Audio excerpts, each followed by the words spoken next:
सबसे आगे निकलना है तो खुद के मन और बुद्धि को बलवान बनाना होगा। और यह दो तभी बलवान होंगे जब आप अपने विचारों की माया शक्ति को इस्तेमाल करना सीख जाओगे। अपने विचारों की माया शक्ति को किस प्रकार इस्तेमाल करना है, यही हम आज एक बौद्ध भिक्षु की अद्भुत कहानी के माध्यम से जानेंगे। तो चलिए कहानी की शुरुआत करते हैं। शुरुआत। दोस्तों, बहुत समय पहले की बात है। एक नगरी में एक युवक रहा करता था। उस युवक की एक आदत थी कि वह जब भी कोई नया कार्य करने जाता तो वह अपने मित्रों से उसके बारे में अवश्य राय लिया करता, फिर चाहे वह कोई भी कार्य क्यों ना हो। एक दिन उसने अपने मित्रों से कहा कि मैं एक व्यापारी बनना चाहता हूं, मैं एक व्यापार खड़ा करना चाहता हूं। तुम्हें क्या लगता है, इसमें तुम्हारी क्या राय है? उस युवक के सभी मित्रों की एक ही राय थी। उन्होंने कहा कि व्यापार ये तो बहुत बड़ी चीज है, व्यापार करने के लिए योग्यता होनी चाहिए। यदि तुम्हारे परिवार में से कभी किसी ने व्यापार खड़ा किया हो तो तुम्हारे अंदर यह योग्यता अवश्य होगी। लेकिन जहां तक हम जानते हैं, तुम्हारे परिवार में कोई भी ऐसा नहीं है जिसने कभी कोई व्यापार किया हो, तो तुम भला इसे कैसे कर पाओगे? यह तो बहुत ही मुश्किल कार्य है। और इतना ही नहीं, इसमें तुम्हें अधिक धन की भी आवश्यकता पड़ेगी, और धन लगाने के लिए तुम्हें काफी सोचना और विचार भी करना पड़ेगा, जिसके लिए तुम्हें अपनी बुद्धि का इस्तेमाल करना होगा। व्यापार में हमें सौदे करने पड़ते हैं, और उन सौदों को करने के लिए तुम्हें सोच और समझ का इस्तेमाल करना होगा। और जहां तक हम जानते हैं, तुम्हारे पास इनमें से कोई भी होड़ नहीं है। ना तो तुम्हारे पास अधिक धन है, ना ही तुम्हारे पास बुद्धि है, और ना ही तुम सोच समझकर फैसले करते हो। तो ऐसे में अगर तुमने कोई व्यापार खड़ा भी कर लिया तो तुम बहुत ही जल्दी बर्बाद हो जाओगे, कर्जे में डूब जाओगे। और यह हम नहीं होने देना चाहते, क्योंकि हम तुम्हारे मित्र हैं और हम तुम्हें गलत राय कभी नहीं देंगे। उस युवक ने अपने मित्रों की सारी बातें ध्यानपूर्वक सुनी और उसके बाद वह वहां से चला गया। काफी समय तक सोच विचार करने के बाद उसने अपने मित्रों की बात मान ली और व्यापार करने का इरादा अपने मन से निकाल दिया। एक दिन उसके मन में एक बार फिर से एक नया विचार उत्पन्न हुआ। उस विचार को लेकर वो अपने मित्रों के पास गया और उनसे कहने लगा, मित्रों, तुम सही कहते थे कि मैं व्यापार करने के लायक नहीं हूं, जिस पर मैंने बहुत सोच विचार भी किया। और तब मुझे यह पता चला कि मैं तो एक योद्धा बन सकता हूं। इसलिए मैंने यह तय किया है कि मैं आज ही राजा के पास जाऊंगा और उनकी सेना में भर्ती हो जाऊंगा। तभी उसके मित्रों ने उस युवक से कहा, अरे तुम पागल हो गए हो क्या? तुमने अपना शरीर देखा है?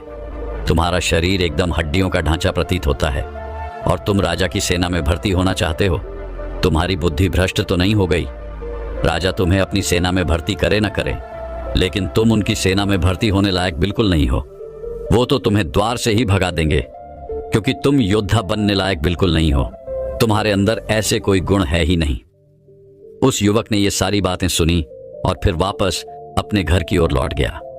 काफी देर सोच विचार करने के बाद उसने अपने उन मित्रों की बात मान ली और अपने मन से एक योद्धा बनने का इरादा भी त्याग दिया। धीरे धीरे कुछ दिन ऐसे ही बीत गए और उसके बाद एक दिन एक बार फिर उसके मन में एक और विचार उत्पन्न हुआ। अब की बार उसने यह तय किया कि वह एक किसान बनेगा। वह खेती करेगा, अनाज उगाएगा। अंततः जमीन खरीदने के लिए निकल पड़ा। वो जिस रास्ते से जा रहा था उसी रास्ते से उसके वह मित्र भी आ रहे थे। जब उन्होंने अपने उस मित्र को देखा तो उस युवक से उसके मित्र कहते हैं, अरे मित्र, कहां जा रहे हो? इसके जवाब में वह व्यक्ति अपने मित्रों से कहता है, मैं जमीन खरीदने जा रहा हूं। मैंने अब बहुत सोच विचार कर यह फैसला लिया है कि मैं एक किसान बनूंगा। मैं नहा झुकाऊंगा, मैं खेती करूंगा। तभी उसके मित्र उस पर हंस पड़े और उस युवक से कहते हैं, मित्र, तुम्हारे घर में कभी किसी ने कोई खेती नहीं की। क्या तुम जानते हो खेती में क्या करना होता है? तुम्हें तो यह तक नहीं पता कि खेती कैसे की जाती है। खेती करने में कितनी मेहनत लगती है, किन किन चीजों की आवश्यकता पड़ती है, और क्या तुम्हारे पास जमीन खरीदने के लिए पैसे हैं? क्योंकि अच्छा खेत खरीदने के लिए तुम्हें अधिक धन की भी आवश्यकता पड़ेगी, और जहां तक हम जानते हैं तुम्हारे पास इतना धन भी नहीं है। तो फिर यूं छोटी मोटी जमीन लेकर तुम क्या कर लोगे? ना तो तुम अच्छे से खेती कर पाओगे और ना ही वह जमीन तुम्हारे कोई काम आ सकेगी। इसीलिए हमारी बात मानो, सबसे पहले तो धन इकट्ठा करो, इतना धन कि उस धन से तुम एक अच्छी सी बड़ी जमीन खरीद सको। क्योंकि यदि अच्छी जमीन नहीं होगी तो तुम्हारी फसलें भी बर्बाद हो जाएंगी। और मान लो कि तुमने खूब मेहनत की और अच्छी फसल भी लगाई, लेकिन उसके बाद तुम्हारी फसल पूरी तरह से नष्ट हो गई, तो तुम्हारे बारे में लोग क्या कहेंगे? तुम्हारे ऊपर लोग हंसेंगे, तुम्हें मूर्ख कहेंगे, तुम्हारा मजाक बनाएंगे, और यह सब हमसे देखा नहीं जाएगा। इसलिए हमारी बात मान लो। वह व्यक्ति अपने मित्रों की सारी बातें ध्यानपूर्वक सुनता है और उसे अपने मित्रों की यह बात सही भी लगती है, लेकिन वह उनसे कुछ नहीं कहता और घर की ओर लौट जाता है। घर लौटकर वह काफी देर सोच विचार करता है और उसके बाद वह खेती करने का अपना वह इरादा त्याग देता है। कई दिनों तक सोचने और चाहने के बाद उसे कोई रास्ता नजर नहीं आ रहा था। उसे यह समझ नहीं आ रहा था कि आखिर वह क्या करे, आखिर वह किस काम के लिए बना है, आखिर उसे किस काम में सफलता मिलेगी। कई दिनों तक ऐसे ही वो अपने सोच और विचार में डूबा रहा। उसके बाद अचानक उसके मन में एक और विचार उत्पन्न हुआ। उसने सोचा कि जब मेरे मित्र मेरे बारे में इतना सोचते हैं, मुझे इतने अच्छी तरह से समझते हैं, तो फिर उन्हें ही पता होगा कि मैं कौन सा काम कर सकता हूँ, मैं किस काम के लिए सही रहूंगा और मुझे किस काम में सफलता मिल सकती है। मुझे उन्हीं से पूछना चाहिए कि मुझे क्या करना चाहिए। सुबह सुबह ही वह अपने मित्रों से मिलने के लिए निकल पड़ा। जब वह अपने मित्रों से मिला तो उसने अपने मित्रों से कहा, मित्रों, तुम मुझे बहुत अच्छे से जानते हो। जो कुछ भी तुमने मेरे बारे में कहा वह सब सही था, लेकिन अब मेरे मन में यह सवाल है कि मुझे क्या करना चाहिए, और मुझे लगता है कि तुम ही वह लोग हो जो मुझे बता सकते हो कि मेरे लिए कौन सा काम सही रहेगा, जिस काम में मुझे सफलता मिल सकती है। अब तुम ही बताओ कि मुझे क्या करना चाहिए। उस युवक के मित्रों ने कहा, मित्र, हमारा परिवार जो कार्य कर रहा है वही कार्य हमें आगे बढ़ाना चाहिए, क्योंकि वही कार्य हमारे लिए सर्वश्रेष्ठ होता है। हमने उस कार्य को बचपन से देखा होता है, जाना होता है, और उसमें हम निपुण भी हो जाते हैं। और जब तुम अपने घर का कार्य आगे बढ़ाते हो तो तुम्हें कोई कुछ कहता भी नहीं। इसलिए तुम्हें अपने घर के पुश्तैनी काम को ही आगे बढ़ाना चाहिए, क्योंकि तुम उसे और अच्छे से कर सकते हो और तुम उसमें अपना भविष्य भी बना सकते हो। उस युवक ने अपने मित्रों से कहा, पर मित्रों, मेरा परिवार तो हमेशा से मजदूरी करता आया है, लेकिन मैं मजदूरी नहीं करना चाहता। मैं कुछ अलग करना चाहता हूँ, कुछ बड़ा करना चाहता हूँ, अपने जीवन को और भी ज्यादा खुशहाल बनाना चाहता हूँ। उस युवक की यह सारी बातें सुनकर उसके सभी मित्र उनसे नाराज हो गए और कहने लगे, मित्र, हमारा काम था तुम्हें सही राह दिखाना। तुम जो कर सकते थे वह हमने तुम्हें बता दिया। अब तुम्हारी मर्जी। एक एक करके सभी लोग वहां से चले गए। वह युवक वहीं पर खड़ा होगा, सारी बातें सोच रहा था, उन पर विचार कर रहा था। उसे अपने मित्रों की यह बात सही लगी, जिस कारण उसने अगले दिन ही मजदूरी करने का फैसला किया और मजदूरी करने के लिए घर से निकल पड़ा। जब वह मजदूरी कर रहा था तभी अचानक कुछ लोग जो उस युवक को जानते थे, उनकी नजर उस युवक पर पड़ी और उन्होंने उस युवक से कहना शुरू किया, तुम तो वही हो ना जो बहुत बड़ी बड़ी बातें किया करता था। मैं ऐसा कर दूंगा, मैं वैसा कर दूंगा, मैं अपने जीवन को खुशहाल बना दूंगा। क्या हुआ तुम्हारी उन बातों का? क्या तुम उन बातों के लायक नहीं हो, या वह तुम्हारे अंदर अब वो हिम्मत नहीं रह गई? आखिर तुम्हारे घर वालों ने हमेशा से मजदूरी की है और तुम भी आज मजदूरी करने ही यहां पर चले आए हो। आखिर में उन लोगों ने कहा, जैसा बाप वैसा बेटा। बाप भी मजदूर था और बेटा भी आखिरकार मजदूर ही करने लगा। उस व्यक्ति को यह बात सुनकर बहुत बुरा लगा। उसके मन को एक गहरा धक्का पहुंचा। उसने बहुत कुछ सोचा, विचार किया कि आखिर वह क्या कर सकता है। उसके अंदर ऐसी कौन सी खास बात है, उसके अंदर ऐसी क्या काबिलियत है, लेकिन उसे अब कोई राह नजर नहीं आ रही थी। उसने सोचा, मजदूरी करने से तो अच्छा है कि मैं लोगों से दर दर भीख मांगूं, क्योंकि मुझे लगता है मैं इसीलिए बना हूं। कम से कम मुझे लोगों के ताने तो नहीं सहने पड़ेंगे। एक दिन वह भीख मांगने के लिए भी निकल पड़ा। जब वह एक जगह पर भीख मांग रहा था तभी वहां पर उसे कुछ लोगों ने पहचान लिया और वे लोग भी उससे वही बातें करने लगे कि तू तो वही है जो बड़ी बड़ी बातें हाँकता था, बड़ी बड़ी बातें किया करता था। अब उन बातों का क्या हुआ? जैसा तेरा बाप वैसा तू भी निकला। तेरा बाप तो नकारा था ही, तू भी नकारा निकला। ये सारे ताने सुनकर वह थक चुका था। अब उसके मन में नकारात्मक विचार उत्पन्न होने लगे। वह सोचने लगा कि ऐसा जीवन जीने से तो अच्छा है कि मैं इस जीवन को यहीं पर खत्म कर दूं। उसने यह सोचकर यह तय किया कि आज ही वह अपने इस जीवन को हमेशा हमेशा के लिए समाप्त कर देगा। वह इसी उद्देश्य के साथ पास ही के एक ऊंचे पहाड़ की ओर चढ़ता चला जा रहा था। उसका मन पूरी तरह से व्याकुल हो चुका था। उसके मन में केवल एक ही बात थी कि वह धरती पर बोझ है, उसका जीना व्यर्थ है, इसलिए उसे इस जीवन को समाप्त करना ही होगा। जैसे जैसे वह पहाड़ की ऊंचाई पर चढ़ता जा रहा था, उसके मन की वह विचार और भी तीव्र होते जा रहे थे। उसके कानों में उन लोगों की वह ताने बुझ रहे थे जिससे उसे अपने ऊपर शर्म आ रही थी, अपने ऊपर क्रोध आ रहा था, और वह तेजी से पहाड़ की ऊंचाई पर चढ़ता चला गया। जब वह ऊपर पहुंचा तो उसने देखा कि एक बौद्ध भिक्षु वहां पर ध्यान में लीन थे। उन्हें देखकर उसका मन मानो शांत सा हो गया। उसने सोचा कि यह तो बड़े ज्ञानी मालूम पड़ते हैं, एक बार इनसे भी पूछकर देख लेता हूं, क्या आखिर मुझे अपने जीवन में क्या करना चाहिए। यह सोचकर वह वहीं पर उनके सामने बैठ गया और उनके ध्यान से बाहर आने का इंतजार करने लगा। जैसे ही वह बौद्ध भिक्षु अपने ध्यान से बाहर आए, वह व्यक्ति उनके चरणों में गिर पड़ा और कहने लगा, है गुरुवर, मेरा मार्गदर्शन कीजिए।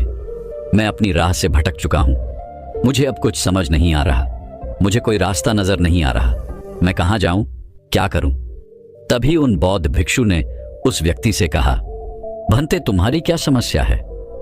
इसका जवाब देते हुए वह व्यक्ति उन बौद्ध भिक्षु से कहता है गुरुवर, मैं जब भी कोई कार्य करने की शुरुआत करता हूं, कोई भी कार्य करने के बारे में सोचता हूं, जब मैं कोई कार्य करना चाहता हूं, तब कोई ना कोई आकर मुझे रोक देता है। कोई ना कोई उस काम को लेकर कुछ ऐसा कह देता है जिससे मेरा मन उस कार्य को करने के लिए तैयार ही नहीं हो पाता। जैसे कि मेरे मित्र, जब भी मैं उनसे कोई कार्य करने के लिए पूछता हूं, तो वे हमेशा यही कहते हैं, नहीं नहीं, ये तेरे बस का नहीं है, ये तुझसे नहीं हो पाएगा। ना तेरे पास धन है, ना ही तेरे पास शरीर है, और ना ही तेरे पास बुद्धि है, तो फिर तो इस कार्य को भला कैसे कर सकता है। यदि तूने इस कार्य को शुरू भी किया तो तू बर्बाद हो जाएगा। तेरी जो भी जमा पूंजी है वो भी पूरी तरह से खत्म हो जाएगी। आखिरकार हार मानकर मैंने भिखारी बनना भी चुन लिया और भिखारी बनकर देख भी लिया, लेकिन लोगों ने मुझे यहां भी नहीं छोड़ा। वे लोग मुझे ताने मारते हैं कि तू तो वही था जो बड़ी बड़ी बातें किया करता था कि मैं ऐसा कर दूंगा, मैं वैसा कर दूंगा। तो तेरी उन बड़ी बड़ी बातों का क्या हुआ। मुझे कहीं पर भी चैन नहीं है, लोग मुझे कहीं पर भी छोड़ नहीं रहे। जहां पर भी वह मुझे पाते हैं, मुझे खरी खोटी सुनाने में वो कभी पीछे नहीं हटते। है गुरुवर, अब आप ही मुझे बताइए, मैं क्या करूं। तब वह बौद्ध भिक्षु उस व्यक्ति से कहते हैं, आखिर तुम क्या करना चाहते थे। इसके जवाब में वह व्यक्ति कहता है गुरुवर, मैं तो व्यापार करना चाहता था। तभी वह बौद्ध भिक्षु उस व्यक्ति से कहते हैं, तो तुम्हें किसने रोका है, जाओ और अपना व्यापार शुरू करो। लेकिन इसी के साथ मेरी एक बात अवश्य ध्यान रखना कि जब भी तुम कोई कार्य करने के बारे में सोच रहे हो या किसी कार्य को करने जा रहे हो, तो तुम्हारे आसपास के लोग जो भी तुम्हें कहते हैं उन्हें अनसुना कर दो। उनकी बातों पर बिल्कुल ध्यान मत दो। वह जो भी कह रहे हैं उन्हें कहते रहने दो। आखिरकार थक हार कर वह शांत हो जाएंगे और तुम अपना ध्यान केवल अपने कार्य पर लगाए रहो। जैसे कि तुम कह रहे हो कि तुम्हें व्यापार करना है, तो तुम पूरी तरह से उसमें जुट जाओ। पूरी मेहनत, पूरी लगन उस व्यापार में लगा दो जब तक कि तुम्हें सफलता प्राप्त नहीं हो जाती। उस व्यक्ति ने उन बौद्ध भिक्षु की यह बात मान ली और तुरंत ही अपने घर लौटा। उसके मन में कई सारे विचार थे कि क्या जो उन गुरुवर ने कहा है वह सही है। उसका मन दुविधा से भरा हुआ था। कभी वह सोचता कि हां, मुझे ऐसा ही करना चाहिए, तो कभी उसका मन कहता, नहीं नहीं, यदि तुम ऐसा करोगे तो बर्बाद हो जाओगे। लेकिन आखिरकार काफी सोच विचार करने के बाद उसने उन बौद्ध भिक्षु की बात मान ली। उस युवक ने एक व्यापार शुरू किया और साथ ही साथ उसने उन बौद्ध भिक्षु की बात पर भी अमल किया कि चाहे कोई भी आए, चाहे कोई कुछ भी क्यों न कहे, मैं केवल अपने व्यापार पर ध्यान दूंगा। जैसे ही उसके मित्रों को यह बात पता चली कि उस युवक ने व्यापार शुरू किया है, वह लोग तुरंत उसके पास पहुंचे और उससे कहने लगे, मित्र, तुम पागल हो गए हो क्या? क्या तुम्हें बर्बाद होना है? हमने तुम्हें इतना समझाया, कितना मना किया, लेकिन तुम हमारी बात मानने को तैयार ही नहीं हो। हमारी बात अभी भी मान लो, तुम्हारे पास समय है, अन्यथा बर्बाद हो जाओगे। तुम्हारे पास कुछ नहीं बचेगा। जाते जाते वो लोग उसे इतना तक कहकर चले गए कि तुम अवश्य ही बर्बाद हो जाओगे। ना तो तुम्हारा यह व्यापार रहेगा और ना ही तुम्हारा घर सब कुछ नष्ट हो जाएगा। लेकिन उसने अपने व्यापार पर ध्यान दिया। वह व्यक्ति उस व्यापार को आगे बढ़ाने में पूरी लगन के साथ जुटा रहा। करीब 3 महीनों तक सब कुछ अच्छा चलता रहा, लेकिन 3 महीनों के बाद उसका व्यापार नुकसान में पहुंच गया और अब उसे अपने मित्रों की वो सारी बातें ध्यान आ रही थीं। उसने सोचा कि शायद मेरे मित्र सही कह रहे थे, मुझे उनकी बात मान लेनी चाहिए थी। तभी अचानक उसके मन में उन बहुत विषयों की कही हुई वह बात भी ध्यान आने लगी कि जब तक तुम उस व्यापार को सफलतापूर्वक चलाने में सक्षम नहीं हो जाते, तब तक तुम्हें रुकना नहीं है, तुम्हें आगे बढ़ते रहना होगा और उन सभी की बातों को अनसुना करना होगा जो तुम्हें रोक रहे हैं, जो तुम्हें तुम्हारा कार्य करने नहीं देना चाहते। उसने एक बार फिर हिम्मत बांधी। उसने एक बार फिर उन बौद्ध भिक्षु की बात मानी और एक बार फिर से उसने बचे हुए धन से एक और व्यापार शुरू किया। अब की बार जो भी गलतियां उसने की थी, उन गलतियों से सबक लेते हुए उसने उन गलतियों को सुधारा और यह भी ध्यान रखा कि अब की बार उसे व्यापार में किसी तरह का कोई नुकसान ना पहुंचे। उन गलतियों से सीख लेते हुए वह आगे बढ़ता रहा, जो गलतियां उसने अपने पहले व्यापार में की थीं। लेकिन अब की बार भी उसका व्यापार कुछ खास नहीं चल पा रहा था। तभी उसके मित्र भी वहां पर वापस आए और उससे कहने लगे, तुमने देखा, जैसा हमने कहा था बिल्कुल वैसा ही हुआ। हमने तुम्हें मना किया था कि तुम व्यापार ना करो, लेकिन तुम नहीं माने, जिस कारण तुम्हारा पहला व्यापार तो चौपट हो ही गया। लेकिन तुम इतने अड़ियल हो कि तुम अभी भी हमारी बात मानने से इनकार कर रहे हो। तुम क्या मूर्ख हो? क्या तुम्हारी बुद्धि काम नहीं करती? जब तुमसे कोई कुछ कह रहा है तो तुम्हें उसकी बात मान लेनी चाहिए।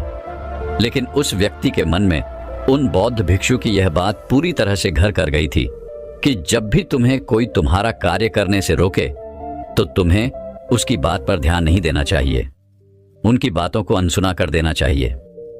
उस व्यक्ति ने बिल्कुल ऐसा ही किया। उसने अपने सभी मित्रों की बातों को अनसुना कर दिया और उसने अपना पूरा ध्यान केवल अपने व्यापार पर लगाए रखा। उसने अपनी सारी असफलताओं पर ध्यान दिया कि आखिर वह किस तरह से असफल हो रहा है। उसने उस पर चिंतन किया। तब उसे यह पता लगा कि उसकी असफलता का कारण यह है कि वह कभी भी किसी से खुद मिलने नहीं जाता। जब उसे कोई आवश्यकता होती है तो वह दूसरों को भेज देता है। दूसरे उसके लिए वह सौदा करते हैं, जबकि वह सौदा उसे खुद करना चाहिए। तभी तो उसे व्यापार अच्छी तरह से समझ में आ सकेगा। उसने अपने भीतर की इस कमी को पहचाना, उसे सुधारा, क्योंकि वह यह समझ चुका था कि किसी से भी बात किए बिना व्यापार करना असंभव है और दूसरों के कंधों पर व्यापार नहीं किया जा सकता। सब कुछ निष्कर्ष से निकालने के बाद उसने एक बार फिर हिम्मत जुटाई और अपने उसी व्यापार को फिर एक बार खड़ा करने का निश्चय लिया। लेकिन अब की बार उसके पास कोई धन नहीं बचा था। उसके पास जो भी धन था वो पिछले दोनों व्यापार में पूरी तरह से खत्म हो चुका था। उसने गांव के एक अमीर सेठ से थोड़ा सा कर्ज लिया और अपना व्यापार फिर एक बार फिर आरंभ किया।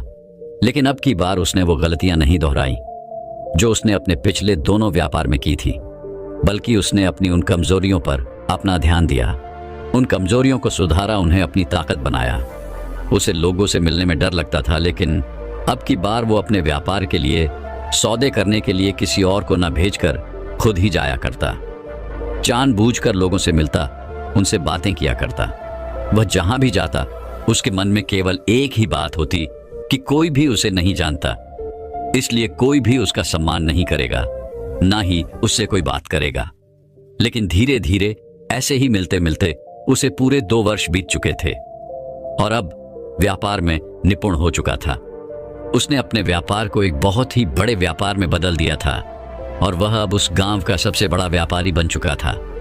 अब उसके मित्र जब भी उसके पास आया करते तो वह उसे यही कहते, मित्र, हमें तो पता था कि तुम कुछ खास हो, तुम्हारे अंदर कुछ ना कुछ तो ऐसा है जिससे तुम कुछ अलग कर सकते हो।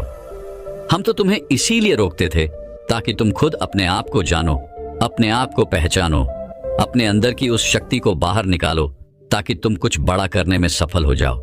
लेकिन वह व्यक्ति अब भी अपने मित्रों की उन बातों पर ध्यान नहीं दिया करता।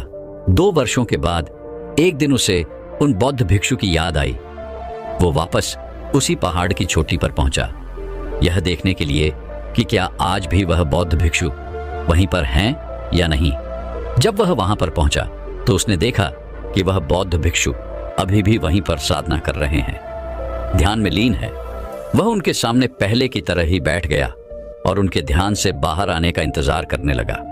जब कुछ समय बाद वो बौद्ध भिक्षु ध्यान से बाहर आए, तब वह व्यक्ति उन गुरुवर के चरणों में गिर पड़ा और उन्हें प्रणाम किया। तभी वह बौद्ध भिक्षु उस व्यक्ति से कहते हैं, भंते, अब क्या बात है? क्या तुम अभी भी उन लोगों की बातें सुनते हो?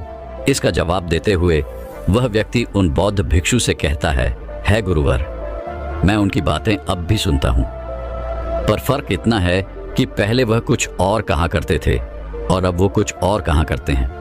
पहले वे लोग मुझे हर कार्य के लिए रोकने का प्रयास करते थे कि मैं ये नहीं कर सकूंगा, ये मेरे बस का नहीं, लेकिन अब सब कुछ उल्टा हो गया है। अब तो ये लोग यही कहते हैं कि तुम में कुछ खास बात है, तुम कुछ बड़ा करने के लिए बने हो और तुम कुछ भी कर सकते हो। अब तो मेरा मन यही कहता है कि हमेशा मैं उनके पास ही बैठा रहूं और उनकी ये सारी बातें सुनता रहूं, क्योंकि ये सारी बातें सुनकर मुझे बहुत अच्छा महसूस होता है। तभी वो बौद्ध भिक्षु मुस्कुराए और उस व्यक्ति से कहने लगे, भंते, अगर तुम्हारा मन उनकी बातें सुनने को कह रहा है तो एक बार उनकी भी बात सुन लो, समझ लो, जान लो और फिर देखो कि क्या परिणाम निकल कर आता है। मैं तुमसे 1 वर्ष बाद यहीं पर फिर मिलूंगा। इतना कहकर वह बौद्ध भिक्षु एक बार फिर से ध्यान में लीन हो गए और वह व्यक्ति उन्हें प्रणाम करके वहां से वापस अपने घर की ओर लौट आया। शुरू में तो सब कुछ बहुत अच्छा चल रहा था। वह उन लोगों की बातें सुनकर बहुत प्रसन्न रहता, खुश रहता, उसे अपने ऊपर गर्व होता। लेकिन वे सारी बातें तो केवल उस व्यक्ति की प्रशंसा में की जा रही थीं, जिससे उसके व्यापार का कुछ भी लेना देना नहीं था। वो उनकी बातों में मग्न रहता। धीरे धीरे 1 वर्ष बीत गए, लेकिन अब की बार उसका व्यापार नुकसान में चला गया। वह व्यक्ति फिर से दौड़ा दौड़ा उन गुरुवर के पास आया और उनसे कहने लगा, गुरुवर, जैसा कि आपने कहा था कि उनकी बातें भी सुनकर देख ली, मैंने उनकी बातें भी सुनी। उनकी बातें सुनने में तो बहुत अच्छी थी, लेकिन काम की नहीं। मैंने उनके कहे अनुसार वे सारे काम किए, सारे कामों को समझा, पर लेकिन उसके बावजूद भी मुझे व्यापार में नुकसान हो गया। एक बार फिर से मैं पूरी तरह से कर्ज में डूब चुका हूं और जो लोग मेरी प्रशंसा किया करते थे वही लोग अब मुझे फिर से एक बार मूर्ख समझते हैं, पागल कहते हैं। वह बौद्ध भिक्षु उस व्यक्ति की इस बात को सुनकर एक बार फिर से मुस्कुराने लगे और उस व्यक्ति से कहते हैं, भंते, यही गलतियां तो हम अपने जीवन भर दोहराते रहते हैं। हम अपने लिए नहीं बल्कि दूसरों के लिए जीना पसंद करते हैं। हमें जो अच्छा लगता है उसका कोई मायना नहीं, लेकिन यदि लोगों को हमारे बारे में कुछ अच्छा लग रहा है तो हम वही करना पसंद करते हैं, क्योंकि जब उन्हें अच्छा लगेगा तभी तो हमें भी अच्छा लगेगा और तभी वह हमारी प्रशंसा भी करेंगे। पहले वही लोग तुम्हें रोकते थे, तुम्हें मूर्ख, पागल और न जाने क्या क्या कहते थे, क्योंकि वह तुम्हें रोकना चाहते थे। लेकिन तब तुम्हें उनकी बातें बुरी लगती थी, क्योंकि तुम्हें लगता था कि तुम कुछ अलग करने के लिए पैदा हुए हो, तुम्हारे अंदर कुछ खास है। लेकिन वो तुम्हारी बातें नहीं समझ पाते थे, इसलिए वो तुम्हारे लिए बुरे थे। उनकी बातें तुम्हारे लिए बुरी थी, लेकिन अब जब उनकी बातें तुम्हारे लिए अच्छी हो चुकी थी, तब भी तुमने उन्हीं की बातें सुनी और आखिर उसका क्या परिणाम हुआ ये तुम्हारे सामने है। जबकि वास्तविकता तो यही है कि वे लोग ना तो पहले तुम्हारे थे और ना ही अब ऐसे लोग समय देखकर बदल जाते हैं। इनका इरादा, इनकी सोच, इनका बोलने का ढंग, सब कुछ समय के साथ बदलता रहता है। वह व्यक्ति रोते हुए उन बौद्ध भिक्षु से कहता है गुरुवर, तो आप ही मुझे बताइए कि आखिर मुझे किसकी बात सुननी चाहिए। वह बौद्ध भिक्षु उस व्यक्ति से कहते हैं, भंते, सबसे पहले तो तुम्हें अपनी सुननी चाहिए, उसके बाद किसी सिद्ध पुरुष की, किसी बुद्ध पुरुष की। लेकिन तुमने तो पहले उन लोगों की बातें सुनी जिस कारण तुम अपने जीवन में कुछ न कर सके। लेकिन जब तुम मेरे पास आए, मेरी बात मानी, तो तुमने सफलताएं भी हासिल की। लेकिन एक बार फिर तुम उन्हीं की बातों में आ गए और उन्हीं की बातें सुनने और समझने लगे। और उसके बाद क्या हुआ? एक बार फिर तुम पूरी तरह से कर्जे में डूब चुके हो, पूरी तरह से बर्बाद हो चुके हो। इसलिए कहता हूं कि एक बार फिर से और अब से तुम्हें केवल मेरी ही बात सुननी चाहिए। इस पर वह व्यक्ति दोनों हाथ जोड़कर उन गुरुवर से कहता है गुरुवर, बताइए मुझे क्या करना है।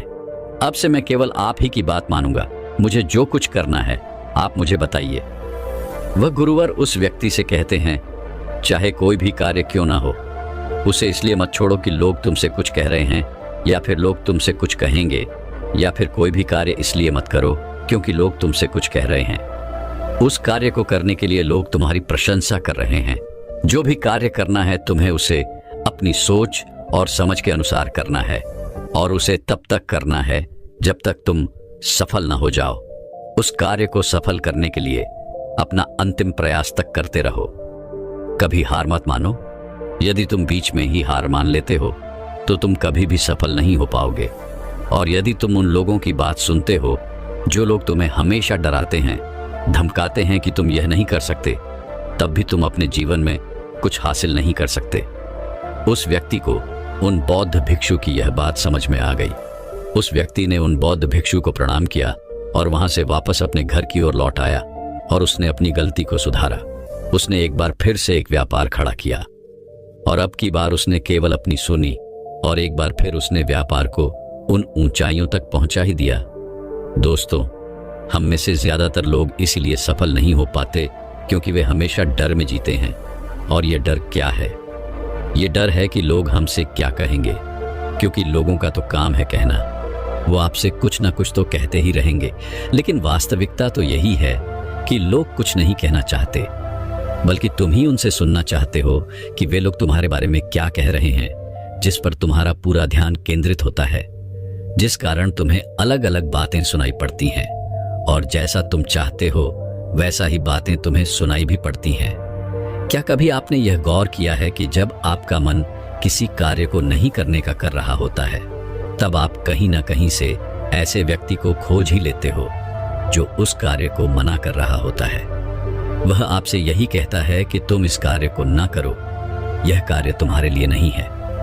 इस कार्य को यदि तुम करते हो तो तुम असफल हो जाओगे, लेकिन तब तुम उसके सामने यह कहते हो कि नहीं नहीं, मैं इस कार्य को अवश्य करूंगा। लेकिन वास्तविकता तो यही है कि आप भी यही चाहते हो कि वह कार्य ना करने के लिए आपको कोई भी व्यक्ति एक ऐसी वजह दे दे जिससे आपको उस कार्य को ना करना पड़े, क्योंकि आप तो यही सुनना चाहते थे जिससे आपके मन को तसल्ली मिलती है और आप उस कार्य को करने का इरादा भी त्याग देते हैं। लेकिन यह कमजोर व्यक्तियों की मानसिकता है, जबकि मजबूत मानसिकता वाले लोग कभी भी अपनी सुनते हैं कि वे क्या करना चाहते हैं। वे लोगों की बातों पर ध्यान नहीं देते, वे केवल अपने कार्य पर ध्यान देते हैं, उस कार्य को सफल बनाने पर ध्यान देते हैं। उन्हें बस यही झांत होता है कि यह कार्य मुझे करना है और इस कार्य को मुझे किसी भी हालत में सफल करना है, और जिसमें वे लोग अपनी पूरी जी जान लगा देते हैं और उस कार्य को सफल बनाकर ही दम लेते हैं। तो दर्शकों, चलिए अब एक और विचार के मायाजाल को कैसे नियंत्रित किया जाए, इस विषय पर अगली कहानी की शुरुआत करते हैं। दोस्तों, कहा जाता है कि इस दुनिया में भिन्न भिन्न प्रकार के लोग रहते हैं, लेकिन अगर मैं अपनी नजरिए की बात करूं तो मेरे हिसाब से सिर्फ दो ही प्रकार के इंसान होते हैं। पहला, वो जो बहुत ही भावनात्मक होते हैं, और दूसरे वो जो बहुत ही संवेदनशील होते हैं। पहले तरह के इंसान वो होते हैं जिनके अपने किसी प्रियजन पर कोई विपत्ति आने पर उन्हें भी बड़ी तकलीफ होती है, या फिर उन्हें कोई गहरी चोट लग जाए या उन्हें कोई दुखी दिख जाए तो ऐसे पर वे लोग बहुत ही दुखी हो जाते हैं। और जो दूसरे तरह के लोग होते हैं उन्हें कोई फर्क नहीं पड़ता उनके आसपास क्या हो रहा है, क्या होने वाला है। भले ही उनके सामने दुनिया पूरी उलट पलट हो जाए, लेकिन उन्हें कोई फर्क नहीं पड़ता। वह जिस तरह के काम आज कर रहे हैं वैसे ही कल भी करते रहेंगे, वैसे ही परसों भी करते रहेंगे, और उनकी जो दिनचर्या है ये ऐसी ही चलती रहती है। तो अब यहाँ पर सवाल ये उठता है कि इन दोनों तरह के लोगों में से सबसे ज्यादा सुखी कौन रहता है, भावनात्मक या फिर संवेदनशील? तो इस बात को महत्व बुद्ध की एक छोटी सी कहानी से हम समझने की कोशिश करते हैं। ये कहानी बहुत पहले की है, जब किसी नगरी में महात्मा बुद्ध थे। उसी नगरी का एक व्यक्ति जिसे महात्मा बुद्ध के बारे में सब कुछ पता था, वह यह जानता था कि महात्मा बुद्ध के पास जो कोई जाता है उसे अपने सवालों का जवाब अवश्य मिलता है। वह व्यक्ति बुद्ध के पास गया, उन्हें प्रणाम किया और फिर उनसे कहने लगा कि हे बुद्ध, मुझे आपसे कुछ पूछना है, क्या आप मेरे इस सवाल का जवाब दे पाएंगे? महात्मा बुद्ध कहते हैं कि पूछो, तुम्हें क्या पूछना है? तुम्हारे हर सवाल का जवाब मैं अवश्य दूंगा। इस पर वह व्यक्ति कहता है कि हे बुद्ध, मुझे कोई ऐसी शिक्षा दो, मुझे कोई ऐसा ज्ञान चाहिए जो मुझे आसानी से समझ में आ सके और मैं आपके दिए हुए ज्ञान को आसानी से समझ और समझा सकूं। इस पर महात्मा बुद्ध कहते हैं कि क्या तुम्हारा कोई बेटा है? इस पर वह व्यक्ति कहता है, हाँ, मेरा एक बेटा है। आगे महात्मा बुद्ध ने फिर उस व्यक्ति से पूछा कि क्या तुम्हारा कोई भाई है? उस व्यक्ति ने कहा, हाँ, मेरा एक बड़ा भाई भी है। फिर महात्मा बुद्ध ने कहा, क्या उन्हें कोई बेटा है? उस व्यक्ति ने कहा, हाँ, उन्हें भी एक बेटा है। फिर आगे महात्मा बुद्ध ने फिर उस व्यक्ति से कहा कि तुम्हारा कोई पड़ोसी तो होगा ही। उस व्यक्ति ने कहा, हाँ, मेरे कई पड़ोसी हैं। महात्मा बुद्ध ने कहा, क्या उसे कोई बेटा है? उस पर वह व्यक्ति कहता है, हाँ, उसे भी एक बेटा है। आगे महात्मा बुद्ध ने फिर उस व्यक्ति से कहा कि कोई ऐसा व्यक्ति है जिसे तुम जानते हो लेकिन वह तुम्हें नहीं जानता और उसका बेटा है। उस व्यक्ति ने कहा, हाँ, एक ऐसा व्यक्ति है जिसे मैं जानता हूं लेकिन वो मुझे नहीं जानता, उसका भी एक बेटा है। आगे महात्मा बुद्ध ने उस व्यक्ति से कहा, चलो अच्छा मान लो कि तुम्हारा बेटा कहीं खो जाए और वो फिर तुम्हें कभी ना मिले, तो तुम्हें क्या दुख होगा? उस व्यक्ति ने कहा, हाँ, मुझे बहुत दुख होगा, इतना दुख कि मैं आपको बता भी नहीं सकता कि मैं भला उस दुख पर क्या करूंगा। उसके बिना तो मेरी पूरी दुनिया ही उजड़ जाएगी। मैंने अपने बेटे के बिना जीवन में कभी जीने की सोची ही नहीं है। मुझे इतना दुख होगा कि शायद मैं उस दुख को बर्दाश्त भी ना कर पाऊं। उस व्यक्ति की इन बातों को ध्यान से सुनने के बाद महात्मा बुद्ध ने उस व्यक्ति से फिर पूछा कि अच्छा बताओ, तुम्हारे बड़े भाई का बेटा अगर कहीं खो जाए और वो फिर कभी ना मिले तो फिर क्या तुम्हें दुख होगा? इस पर वह व्यक्ति कहता है कि तब भी मुझे बहुत दुख होगा, लेकिन तब शायद मुझे उतना दुख ना हो जितना मेरे बेटे के खो जाने पर होगा, लेकिन दुख तो मुझे तब भी बहुत होगा। आगे महात्मा बुद्ध ने उस व्यक्ति से फिर पूछा कि अच्छा ठीक है, मान लो कि तुम्हारे पड़ोसी का बेटा कहीं खो जाता है और वो फिर कभी नहीं मिलता, तो इस पर क्या तुम्हें दुख होगा?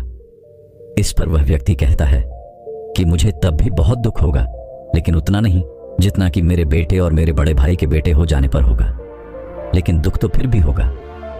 आगे महात्मा बुद्ध ने उस व्यक्ति से फिर एक बार सवाल किया और कहा, अच्छा ठीक है, अब मान लो कि वह जो व्यक्ति जिसे तुम जानते हो लेकिन वह तुम्हें नहीं जानता, अगर उसका बेटा कहीं खो जाए और फिर कभी ना मिले तो क्या तुम्हें दुख होगा? इस पर वह व्यक्ति कहता है कि अब शायद मुझे उतना दुख ना हो, क्योंकि मैं तो उस आदमी को जानता हूं लेकिन वह मुझे नहीं जानता और इससे हमारा कोई संबंध भी नहीं बन पाता, इसलिए शायद मुझे उतना दुख ना हो, या फिर मुझे बिल्कुल भी दुख ना हो। आगे महात्मा बुद्ध ने उस व्यक्ति से फिर एक सवाल किया और कहा, किसे बताओ, हमारा दुख किस बात पर निर्भर करता है? काफी देर सोच और विचार करने के बाद उस व्यक्ति ने महात्मा बुद्ध को जवाब देते हुए कहा कि हमारा दुख इस बात पर निर्भर करता है कि हम किसी भी चीज से किस भावना से जुड़े हुए हैं, उससे हमारा क्या संबंध है और वो संबंध हमारे लिए कितना मायने रखता है, हमारा उससे कितना लगाव है और हम किस हद तक उस रिश्ते को या फिर उस चीज को चाहते हैं। और इसी बात से ये भी निर्भर होता है कि मुझे कितना दुख होगा। आगे महात्मा बुद्ध ने उस व्यक्ति से कहा कि मान लो तुम्हारा बेटा जब छोटा था तब क्या वो मिट्टी के घर नहीं बनाया करता था? इस पर वह व्यक्ति कहता है कि बाल अवस्था में तो हमने भी मिट्टी के घर बनाए हैं और मेरा बेटा भी मिट्टी के घर बनाकर खेला करता है। कोई भी बच्चा होगा तो वह मिट्टी के घर अवश्य बनाएगा और उनसे खेलेगा। इस पर महत्व कि उसी समय जिस समय तुम्हारे बेटे ने मिट्टी का घर बनाया है, ठीक उसी समय कोई ऐसी आपदा आ जाती है या फिर कोई व्यक्ति या फिर कोई भी चीज जो उस मिट्टी के घर को तोड़ देती है, गिरा देती है, तो क्या तुम्हारा बेटा उस समय रोएगा नहीं? क्या उसे दुख नहीं होगा? इस पर वह व्यक्ति कहता है कि वो अवश्य ही रोएगा, क्योंकि वो एक बच्चा है। उसे ये समझ नहीं कि जो घर उसने बनाया है वो केवल एक मिट्टी का घर है और खेलने मात्र योग्य ही है, जिस वजह से उसे दुख भी होगा और वो रोएगा भी। तब बुद्ध ने उस व्यक्ति से फिर पूछा, तो क्या तुम उसका साथ दोगे? इस पर वो व्यक्ति कहता है कि मैं भला उसमें उसका साथ क्यों दूंगा। वो एक बच्चा है, उसके मन में हजारों खेल के विचार आते हैं। वह मिट्टी के घर भी बनाकर खेल सकता है, उसे वह घर बहुत सुंदर लगता है, जिससे वह उसके साथ जुड़ भी जाता है। उसकी भावनाएं भी उस घर के साथ जुड़ जाती हैं। लेकिन मैं यह जानता हूं कि वह एक मिट्टी का घर है और वो हमेशा इस तरह से बना नहीं रह सकता। उसे आज नहीं तो कल टूटना ही होगा। इस पर महात्मा बुद्ध मुस्कुराए और उन्होंने कहा कि अब तुम्हें समझ में आ चुका है। अगर तुम भी इस संसार की सच्चाई को जानने की कोशिश नहीं करोगे तो तुम भी अपने बेटे की तरह उस घर का निर्माण करते रहोगे और अपने जीवन में यूं ही चलते जाओगे, और जब वो घर टूटेगा तब तुम्हें भी उसके टूटने का दुख अवश्य होगा, और तब तुम में और उस बच्चे में कोई फर्क नहीं रह जाएगा। हम सभी लोग इस जीवन को जी रहे हैं और इसी जीवन को हम सत्य मानते हैं, जिस वजह से हम अपने जीवन में लोगों के साथ छल किया करते हैं, कपट करते हैं, लालच और द्वेष जैसे विकारों को मन में पालते रहते हैं और ये सोचते हैं कि यही जीवन परम सत्य है। लेकिन सच तो ये है कि बुद्ध के अनुसार ये वही मिट्टी का घर है जिसे कोई भी आपदा, कोई भी विपत्ति कभी भी तोड़ सकती है, क्योंकि जब मनुष्य का अंतिम समय आता है तो यह मिट्टी का घर उद्ध्वस्त हो जाता है, नष्ट हो जाता है, और यह मिट्टी का घर इसी दुनिया में यहीं पर रह जाता है और आखिरकार वो फिर से मिट्टी में मिल जाता है। लेकिन हम इस मिट्टी के शरीर के लिए क्या क्या नहीं करते। लेकिन जो व्यक्ति इस बात को समझ जाता है, जिसे इस बात का एहसास है कि एक ना एक दिन यह मिट्टी का शरीर नष्ट होना ही है, यानी यह मिट्टी का घर टूटेगा अवश्य, तब वह व्यक्ति चाहे सुख हो या दुख परिस्थिति, चाहे कुछ भी हो, वो उन परिस्थितियों में एक सा बना रहता है, क्योंकि वो यह जानता है कि आज नहीं तो कल उसे जाना अवश्य होगा। यह शरीर और यह संसार नश्वर है, क्योंकि जो बना है वो नष्ट भी अवश्य होगा। और जब कोई व्यक्ति इन सब चीजों को जान लेता है कि जो कुछ भी हमारे पास है वो हमेशा ऐसा ही नहीं रहने वाला, तो धीरे धीरे उस व्यक्ति के मन में एक ध्यान का बीज उत्पन्न होने लगता है, जो उसे वह दृष्टि देता है जो जीवन और मृत्यु के परे होती है। एक ऐसी भावना, एक ऐसी दृष्टि जो उसे जीवन और मृत्यु के इस चक्र से हटकर सोचने और देखने की दृष्टि देती है। अगली कहानी दो बौद्ध भिक्षु की है, जिसमें से एक भिक्षु बूढ़ा था और एक जवान। वो दोनों भिक्षु भिक्षा मांगकर आश्रम की ओर लौट रहे थे और आश्रम की ओर जाते वक्त उन्हें एक नदी पार करनी पड़ती थी। एक स्त्री उस नदी को पार करने के लिए किनारे पर खड़ी थी। वो स्त्री उस नदी को पार करना चाहती थी, लेकिन वो उसकी गहराई से अनजान थी और उसी वक्त वो दोनों भिक्षु भी वहां से गुजर रहे थे। बूढ़ा भिक्षु आगे चल रहा था, तभी उसकी नजर उस स्त्री पर पड़ी। वह बूढ़ा भिक्षु उस स्त्री को देखकर ये समझ चुका था कि वो स्त्री मदद चाहती है, वो ये नदी पार करना चाहती है। उसने सोचा कि उस स्त्री को ये नदी पार करवा दे, लेकिन जैसे ही उस भिक्षु ने उस स्त्री का हाथ छुआ तो उसके अंदर उसके दिल में बसी हुई काम वासना जाग उठी। स्त्री को छूते ही उस बूढ़े भिक्षु के शरीर में एक कपकपी सी छा गई।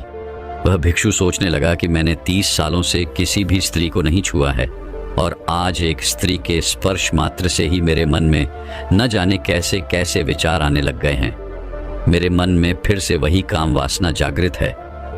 तभी उस बूढ़े भिक्षु को ख्याल आया कि अगर मैं इस स्त्री को ये नदी पार करवाता हूँ तो मेरे अंदर काम वासना के ख्याल आ जाएंगे और मेरी 30 साल की तपस्या, साधना सब व्यर्थ हो जाएगा। यह सोचकर उस बूढ़े भिक्षु ने उस स्त्री को अपने आप से दूर कर दिया। लेकिन तभी उनके पीछे वह जवान भिक्षु भी आ रहा था। जब उस स्त्री ने उस जवान भिक्षु से मदद मांगी तो उस भिक्षु ने बिना कुछ सोचे समझे उन्हें अपने कंधों पर बिठा लिया और उस नदी को पार करवा दिया। नदी पार करने के बाद दोनों भिक्षु अपने आश्रम की ओर जा रहे थे, जिसका रास्ता एक जंगल से होकर गुजरता था। रास्ते में वो बूढ़ा भिक्षु उस जवान भिक्षु से कहता है कि आज तुमने जो कुछ भी किया है वह गलत है, तुम्हें ऐसा नहीं करना चाहिए था क्योंकि तुम एक भिक्षु हो। इसकी शिकायत मैं गुरुवर से अवश्य करूंगा। इस पर भिक्षु कुछ देर के लिए सोच में पड़ जाता है। काफी देर सोच विचार करने के बाद वह उन बूढ़े भिक्षु से कहता है कि आखिर ऐसा मैंने क्या किया है। इस पर वह बूढ़ा भिक्षु उस जवान भिक्षु से कहता है कि क्या तुम्हें बिल्कुल भी याद नहीं कि जब उस स्त्री को मदद चाहिए थी तो तुमने उसे अपने कंधे पर बिठाकर नदी पार करवाई। इस पर वह जवान भिक्षु कहता है कि वह स्त्री को मदद चाहिए थी और मैंने सिर्फ उनकी मदद ही की है, और इस बात को मैं कब का पीछे छोड़ आया हूं, इस बात को मैं कब का भूल चुका हूं। मैंने तो सिर्फ अपने शरीर से उस स्त्री को नदी पार करवाई थी, लेकिन आप तो अभी तक उस स्त्री का बोझ अपने मन में लिए हुए हैं। अभी तक आपके दिमाग में, आपके विचारों में सिर्फ वही बात चल रही है। हम लगभग 2 घंटों से चल रहे हैं और अभी तक आपके दिमाग में सिर्फ वही बात बैठी हुई है। आगे उस जवान भिक्षु ने बूढ़े भिक्षु से कहा कि किसी भी स्त्री को छू लेने मात्र से आपकी साधना कभी भी व्यर्थ नहीं जाती। यह तो तब व्यर्थ होती है जब आपके अंदर उस स्त्री के प्रति काम वासना जैसे विचार, जैसे भावनाएं उत्पन्न होने लग जाए। और मुझे तो ऐसा ही लग रहा है, क्योंकि आपने जब स्त्री को पहली बार छुआ था तो शायद आपके मन में भी वो काम वासना के विचार, ख्याल उत्पन्न होने लग गए होंगे, जिस कारण आपने उस स्त्री की मदद नहीं की। और आपके मन में शायद यह ख्याल भी आए होंगे कि अगर मैंने इस स्त्री को छू लिया और मेरे मन में काम वासना के उन विचारों के कारण अगर मेरी साधना खराब हो गई तो मेरा पूरा जीवन व्यर्थ हो जाएगा। दोस्तों, मन में ख्याल आना या फिर मन में ख्यालों का उत्पन्न होना और वास्तविकता में भोग करना, इन दोनों में कोई बहुत बड़ा फर्क नहीं है। जो बात आपके मन और विचारों में उठ गई उसे आप हुआ ही समझो, फिर भले ही वह आपने किया हो या फिर नहीं। तो सबसे पहले आपको अपने मन को नियंत्रण में करना आवश्यक है, क्योंकि दोस्तों, महात्मा बुद्ध कहते हैं कि मन हमारी उन 5 इंद्रियों में से एक है जिसके अंदर कोई विचार या फिर कोई गंदी भावनाएं उत्पन्न होती हैं तो हम पाप के भागीदार ही बनेंगे। इसलिए हमें इन इंद्रियों पर अपना नियंत्रण रखना आवश्यक है। दोस्तों, मैं उम्मीद करता हूं कि यह कहानी सुनने से आपके जीवन में अच्छे बदलाव आए होंगे। आपको इस वीडियो से क्या सीखने मिला, ये कमेंट करके जरूर बताएं और अपने परिवार, दोस्तों या आपके करीबी इंसान के साथ ये कहानी शेयर करके उन्हें भी इस ज्ञान से परिचित करवाएं। बाकी अगर आपको ये वीडियो दिल से अच्छी लगी हो तभी इस वीडियो को लाइक कर देना, और आपने अब तक इस चैनल को सब्सक्राइब न किया